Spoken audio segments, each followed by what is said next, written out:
Don't tell me that the West is dead and gone, 'cause my heart can't stand to hear that sad old song. And if you're saying, son, you missed it all, here's hoping that you're wrong.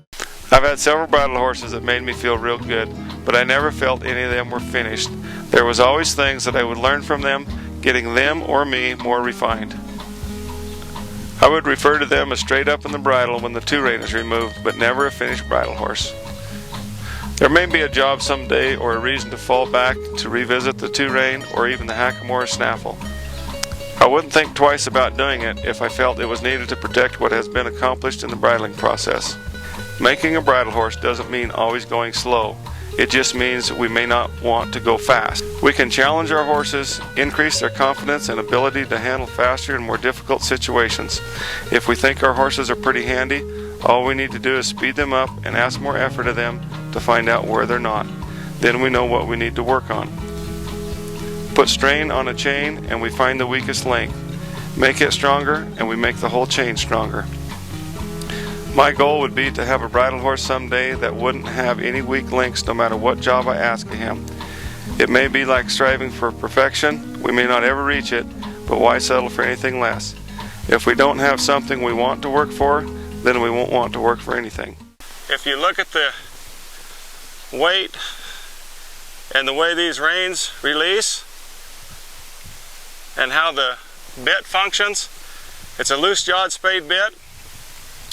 And he has time to feel the weight of the reins and the chains and the vibration of that bit moving, but all the action of the jaws and the chains and the reins gives him a signal to the top of that spade bit. I don't want to pull hard.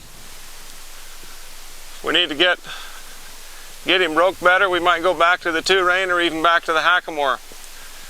But we don't want to get heavy-handed or abusive with a spade bit.